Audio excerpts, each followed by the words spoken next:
Akhirnya, kisruh para broker yang memainkan kendali atas vaksin teratasi dengan masuknya tentara ke dalam arena. TNI di bawah Jenderal Andika dengan gagah berani membungkam BPOM dan membuat Depkes manut. Imunoterapi dendritik yang dilanjutkan penyempurnaannya dan semoga bisa dilanjutkan ke tingkat komersial, kemudian dijadikan acuan alternatif senjata perang lain melawan COVID. Gitu dong TNI, itu baru namanya bernegara. Aktif ambil bagian karena ini wilayah perang, wilayah Anda, wahai abdi negara militer TNI. Jangan pikirkan lagi izin ini itu. Ini keadaan darurat perang. Selama resikonya mendekati nol, imunoterapi dendritik segera dipakai ke masyarakat. Terima kasih BPOM dan Depkes yang akhirnya manut dengan langkah TNI, dan terima kasih TNI yang dengan tegas bersikap karena ini wilayah perang biologi. Kita harus menangkan perang ini dan kami rakyat tidak keberatan TNI yang di depan. Jangan broker vaksin yang di depan mengacaukan kebijakan bernegara lagi dia. Vaksin Nusantara sekarang sudah berjalan aman. Berjalan aman setelah Kepala Staf TNI Angkatan Darat Jenderal menertibkan Kementerian Kesehatan dan BPOM melalui MOU di Markas Besar TNI di Cilangkap, Jakarta. Kasat menertibkan Kementerian Kesehatan dan BPOM melalui tripartit. Isinya menyetop istilah uji klinis vaksin Nusantara menjadi riset dendritic cell, dan ini dilanjutkan penelitian non-profit belum untuk vaksinasi massal. Izin itu tidak dibutuhkan. Titik, mission accomplished. TNI masuk. Di sisi masyarakat, kita juga harus mencermati esensi pernyataan Profesor Chairul Anwar Nidom, guru besar biokimia dan biologi molekular Universitas Erlangga dan juga ketua tim riset corona dan formulasi vaksin dari Profesor Nidom Foundation atau PNF, yang mengatakan vaksin Nusantara mampu mengantisipasi mutasi COVID, di mana kalau menggunakan vaksin konvensional maka harus menunggu lebih dari 1 tahun. Keburu virusnya mutasi lagi. Ini yang menyebabkan vaksin konvensional gagal menghadapi COVID-19.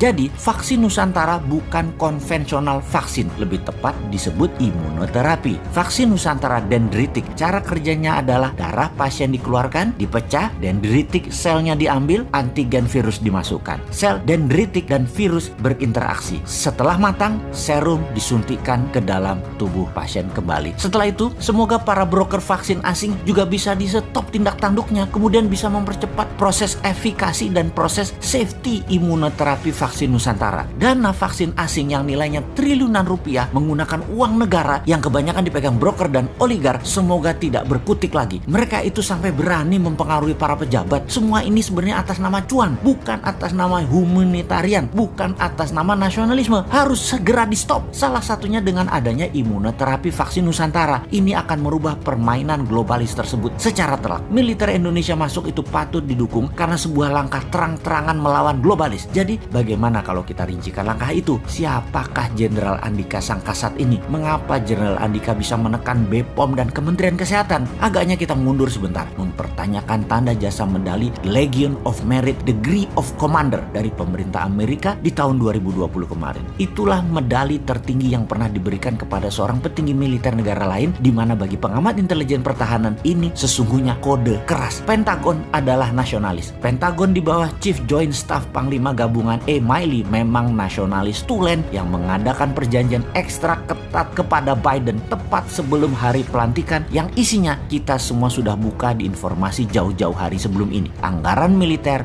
4 tahun ke depan nilainya 3 triliun dolar dan tetap berperang melawan Tiongkok. Apa yang terjadi? Semuanya disetujui oleh Biden. Jadi medali The Legion of Merit Degree of Commander adalah kode keras perlawanan terhadap globalis yang disematkan kepada Jenderal Andika. Dan kalau militer dalam hal ini Jenderal Andika bertindak, inilah tindakan nasionalis melawan globalis. Kembali ke imunoterapi vaksin Nusantara. Ini adalah kabar baik untuk kemanusiaan. Dunia segera melihat secercah harapan baru dimulai dari Indonesia tanpa cawe-cawe regulator yang miring ke globalis dan broker vaksin. Good luck.